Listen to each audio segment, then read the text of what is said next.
यशायाह 42 का 1। मेरे दास को देखो जिसे मैं संभाले हूं, मेरे चुने हुए को जिससे मेरा जी प्रसन्न है। मैंने उस पर अपना आत्मा रखा है। वह जाति जाति के लिए न्याय प्रकट करेगा।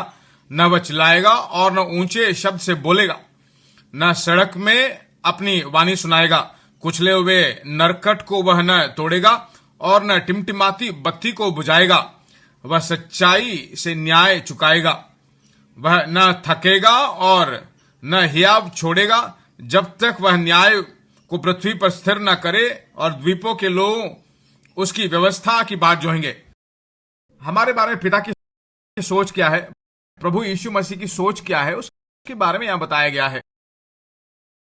वह कुचले हुए नरकट को न तोड़ेगा और न टिमटिमाती बत्ती को बुझाएगा। यीशु जब इस दुनिया में आया, समाज के द्वारा, बाकी लोगों के द्वारा भी तोड़ा गया, नजरअंदाज किया गया। लोगों ने उसको घाव पहुंचाया, पर उसको उन लोगों को उसने तसल्ली दी।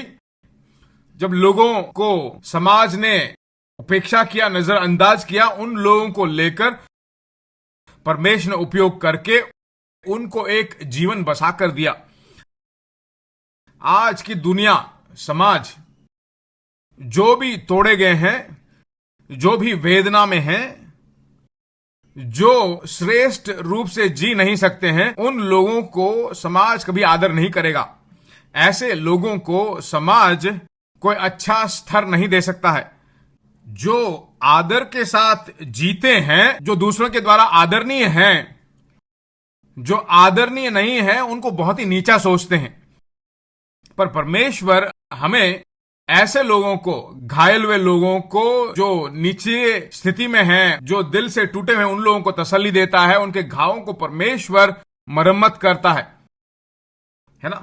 इसलिए कहा गया देखो।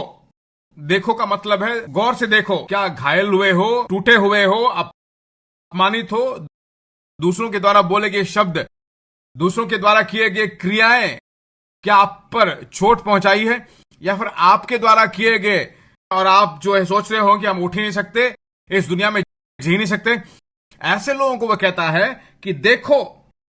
देखो का मतलब गौर से देखो। गौर से देखो का मतलब आश्चर्य के साथ देखो।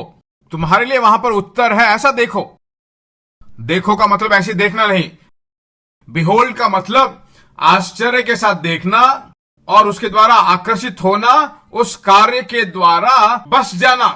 कुछ लोगों को चीजों को देखकर ऐसे खड़े हो जाते हैं ना, घायल हुए लोगों को, जो वेदना में, उन लोगों को देखकर। तुम्हें चाहने वाले प्रभु की ओर गौर करके देखो। उसको जब गौर करके देखोगे, वो आपके घायलों में मरम्मत करेगा और उन घावों से तुम्हें छुड़ाएगा और दूसरों की से भी बेहतर जीवन जीने लायक तुम्हें खड़ा करेगा। तो वह कहता है कुचले हुए नरकट को वह न तोड़ेगा और न टिमटिमाती बत्ती को बुझाएगा। कुचले हुए नरकट को वह न तोड़ेगा। इस्राएल देश में यरदन नदी में भी, या जहां कहीं भी नदी बहती है, वहां पर ये नरकट उगे हुए होते हैं। इन नरकटों को जो छोटे बच्चे, खेलने वाले बच्चे जो हैं, उन नरकटों को तोड़कर उससे जो है छेद वाद मारकर जो है खिलौने की तरह बजाते थे। बनाते वक्त जो है टूट भी जाता था। बनाने के बाद जब वो टूट जाए तो उसकी चिंता नहीं करेगा, एक और जाकर तोड़ेगा, क्योंकि बहुत है, वहां पर बहुत है, इसलिए उसको लेकर यूज करेगा। यूज करने के बाद उसी पर वो चलकर भी जाएगा। जिस दुनिया में हम जीते हैं, वो दुनिया भी ऐसे ही है। हमारी जिंदगी में संगीत ना आए जैसा वो चाहते हैं, अगर ऐसा संगीत नहीं आता है तो दुनिया हमें इनकार कर देगी।